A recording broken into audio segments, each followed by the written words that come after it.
सुरुवातीला बातमी महत्त्वाची आणि राष्ट्रवादी बाबत आहे, कारण दोन्ही राष्ट्रवादी या एकत्र येणार का हा प्रश्न पुन्हा एकदा पडतोय। त्याला कारणही तसंच आहे, कारण अजितदादा आणि शरद पवार यांनी भेट घेतली आहे। काल पुण्यातल्या एका कार्यक्रमात दोघांची 10 मिनिट भेट झाली असल्याचं आपण पाहिलं। मात्र यावर खुद्द पवारांनी प्रतिक्रिया सुद्धा दिली आहे। तर राष्ट्रवादी बाबत नाही, एका प्रकल्पाबाबत अजितदादांसोबत चर्चा झाली, बोलणं झालं असं यावेळेस थेट शरद पवार यांनी सांगितलंय।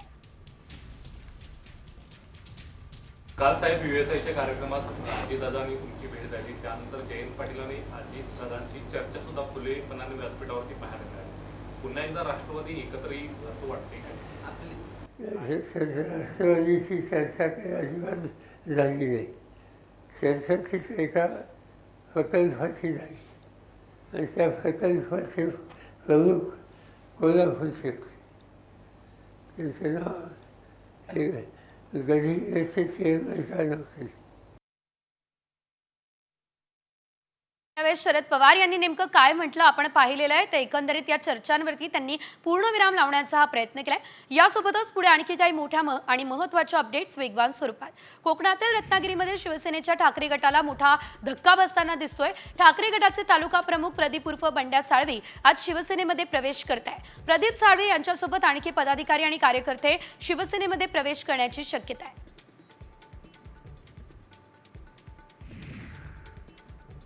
गृहमंत्री अमित शाह यांचा आज नाशिकचा दौरा आहे। या नाशिक दौऱ्यामध्ये एकनाथ शिंदे हे देखील शहांसोबत असतील। या दौऱ्यात नाशिक रायगड पालकमंत्री पदाचा तिढा सुटतो का, पालकमंत्री पदासंदर्भात अमित शाह यांच्यासोबत चर्चा होते का, याकडे सर्वांचं लक्ष आहे।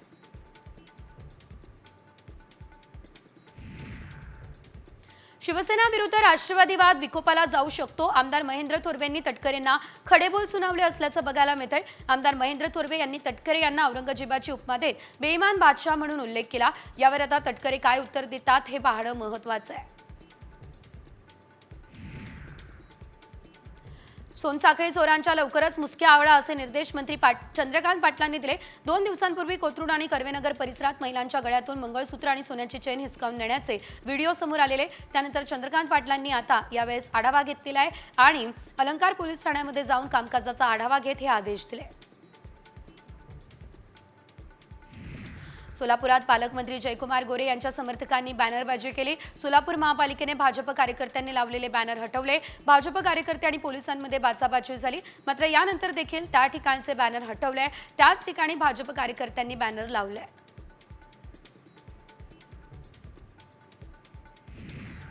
सोलापूर जिल्ह्यातल्या वाळूखडी माफियांचा कायमचा बंदोबस्त करणार हा इशारा पालकमंत्री जयकुमार गोरेंनी दिला। माढाचे प्रांताधिकारी प्रिया आंबेकर यांना वाळू माफियांनी गाडी अडवून धक्काबुक्की केल्याचा प्रकार समोर आला, त्यामुळे गोरेंनी वाळू माफियांना इशारा दिलेला आहे।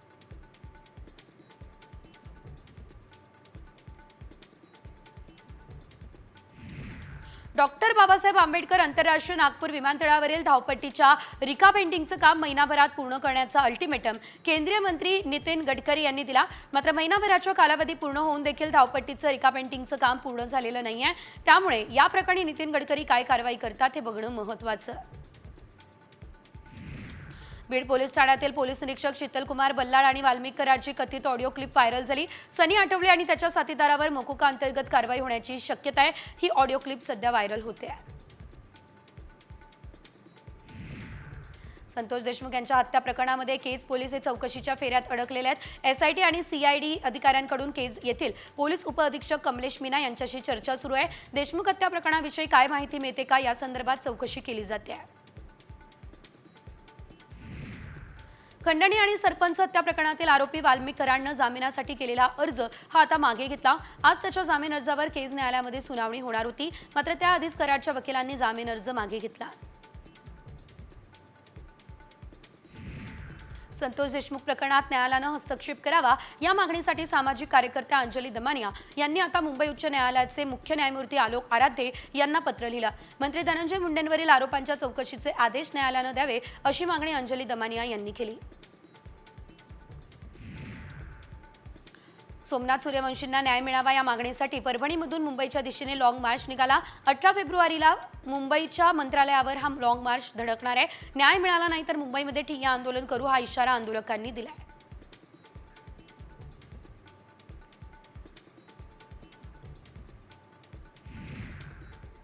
मोठी बातमी, शेतकरी कर्जमाफी देण्यासंदर्भात महायुती सरकारमध्ये मतभेद असल्याचं कळतंय आणि सूत्रांनी ही माहिती दिलेली आहे। उपमुख्यमंत्री अजित पवार यांचा कर्जमाफी देण्याला विरोध असल्याचं देखील कळतंय। राज्याच्या तिजोरीवर आर्थिक भार पडणार असल्यानं या ठिकाणी अजितदादांची वेगळी भूमिका दिसते। अधिकची अपडेट या संदर्भात आमचे प्रतिनिधी अक्षय बडवे यांच्याकडून घेऊयात। अक्षय, खरं तर शेतकऱ्यांसाठी कर्जमाफीचा निर्णय अतिशय महत्त्वाचा आहे, मात्र याच निर्णयावरून महायुतीमध्ये मतभेद दिसताय। काय नेमकी माहिती या संदर्भात?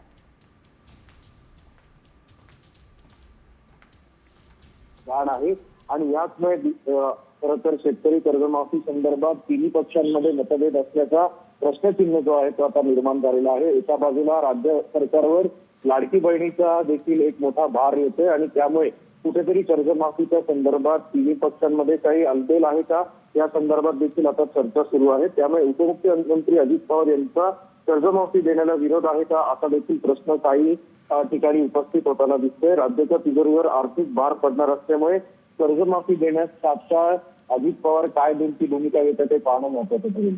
निश्चितच धन्यवाद अक्षय दिलेल्या सर्व अपडेट्ससाठी। एकंदरीत जर आपण बघितलं, शेतकरी कर्जमाफी हा अतिशय महत्त्वाचा मुद्दा आहे आणि निवडणुकांच्या पार्श्वभूमीवर देखील हा मुद्दा समोर आलेला होता। मात्र आता महायुतीमध्येच शेतकरी कर्जमाफीवरून मतभेद सध्या आपल्याला बघायला मिळत आहे। त्यामुळे महायुतीमधल्या मतभेदांचा परिणाम या निर्णयावरती होणार का? खरंच शेतकऱ्यांना कर्जमाफी मिळणार का? असे एक ना अनेक प्रश्न उपस्थित झाले आहेत।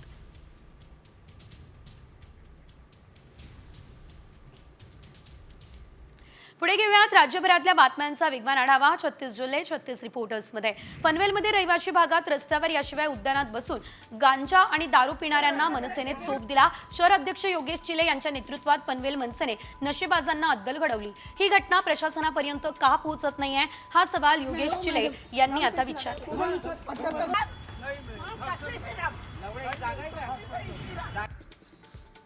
वर्धा जिल्ह्यातील तब्बल 78 शाळांमधील पाणी पिण्यायोग्य नसल्याचं समोर आलंय। विशेष म्हणजे या शाळांमधील पाण्याचे नमुने तपासणीसाठी पाठवण्यात आले आणि या दरम्यान त्यात कॉलिफॉर्म आढळलेला आहे। प्रयोगशाळेचा अहवाल आल्यावर शिक्षण विभागानं सर्व शाळांना पत्र पाठवलं। पाण्याच्या टाक्यांचे सर्वेक्षण करण्याचं देखील सांगितलंय आणि निर्जंतुकीकरण करण्याच्या सूचना दिल्या।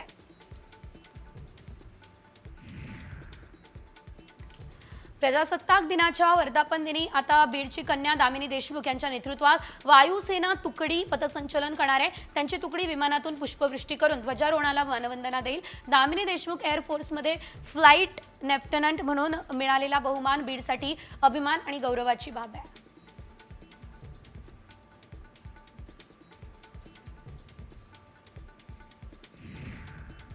16 वर्षांच्या एका विद्यार्थ्यानं शाळेच्या 3ऱ्या मजल्यावरून उडी घेतली आणि जीवन संपवलं। वर्गातून अचानक उठून तो शिक्षकासमोरून चालत गेला, दरवाजामध्ये चप्पल काढली आणि इमारतीच्या 3ऱ्या मजल्यावरून उडी घेत आपलं आयुष्य संपवलं। आंध्र प्रदेशमधील अनंतपूर या ठिकाणची ही घटना आहे।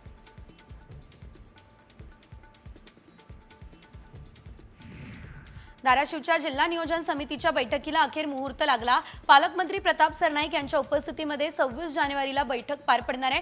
विकास कामांसाठी समितीकडे आणखी 265 कोटींचा निधी शिल्लक आहे। यातील किती रकमेला पालकमंत्री मंजुरी देतात याकडे सर्वांचं लक्ष लागलेलं आहे।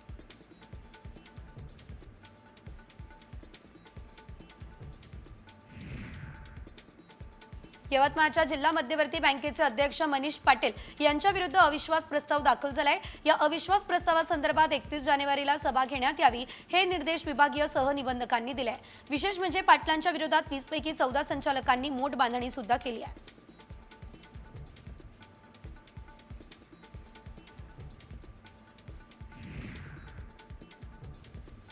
धाराशिवच्या भूम तालुक्यातील सुकटा गावाजवळ पुलावरून जाताना वाघ आढळला। वन विभागाच्या वतीने या ठिकाणी वाघाचा शोध सुरू करण्यात आलेला होता। नागरिकांनी सतर्क राहावं असं आवाहन देखील करण्यात आलं।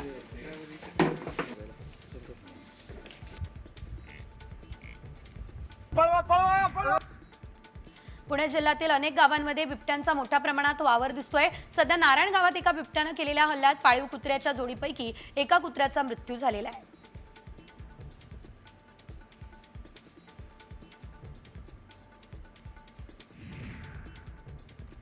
महसूल अधिकारी मारहाण प्रकरणानंतर दाखल गुन्हे मागे घेण्यासंदर्भात धुळ्यात मोर्चा निघाला। संबंधित महसूल अधिकाऱ्यांच्या भ्रष्टाचाराची चौकशी करण्यात यावी ही मागणी करण्यात आली आहे आणि यावेळी जिल्हाधिकाऱ्यांची भेट घेऊन मोर्चेकरांनी निवेदन दिले आहे।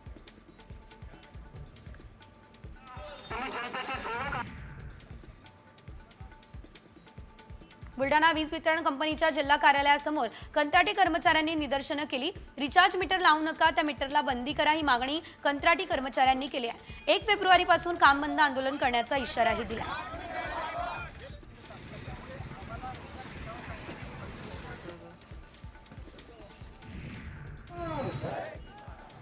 पुरंदर विमानतळाला बाधित 7 गावातील नागरिकांनी विरोध केला।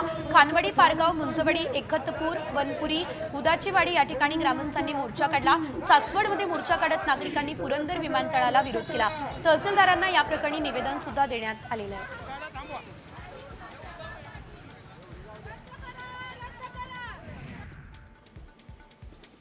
बुलढाण्यातल्या रुग्णालयामध्ये राज्य सरकारच्या संकल्पनेतून आरोग्य मित्रांची नेमणूक झाली आहे। त्यांना नेमून दिलेल्या एजन्सीकडून मानधन दिलं जातं। आता किमान वेतन द्यावं अशी मागणी आरोग्य मित्रांनी मुख्यमंत्र्यांना केली।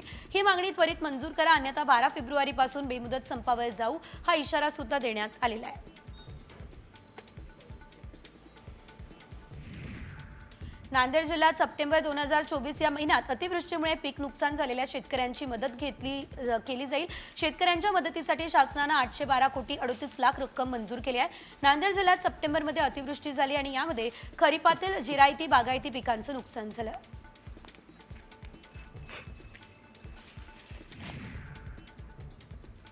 केंद्र पुरस्कृत पंतप्रधान सूक्ष्म अन्न प्रक्रिया उद्योग योजनेअंतर्गत परभणी जिल्ह्यामध्ये 1 जिल्हा 1 उत्पादन अंतर्गत ऊस या पिकाची निवड झाली आहे। या योजनेत जिल्ह्यामध्ये आतापर्यंत 13 कोटी 81 लाख रुपये रकमेचे वैयक्तिक कर्ज प्रस्ताव मंजूर झाले। त्याद्वारे 189 लाभार्थ्यांनी उद्योगही सुरू केलेला आहे।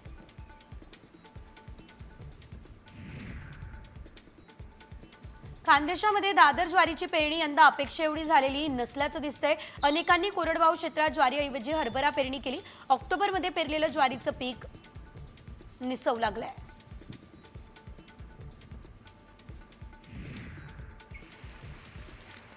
तिलारी धरणाच्या उजव्या कालव्याची पाईपलाईन कोसळली, त्यामुळे शेती बागायतींना फटका बसला। गेल्याच वर्षी पाईपलाईनची 18 लाख खर्चून दुरुस्ती केलेली होती, मात्र वर्षभरापूर्वी पाईपलाईन कोसळल्यानं कामात भ्रष्टाचार झाला। ठेकेदाराची चौकशी करून कारवाई करण्याची मागणी शेतकऱ्यांसह ग्रामस्थांनी केली आहे।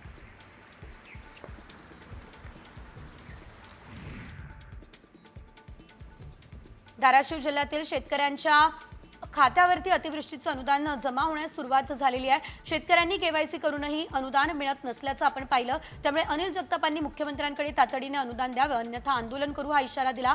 अखेर हे अनुदान खात्यात जमा झाल्यानं शेतकऱ्यांना मोठा दिलासा मिळाला असल्याचं बघायला मिळत आहे।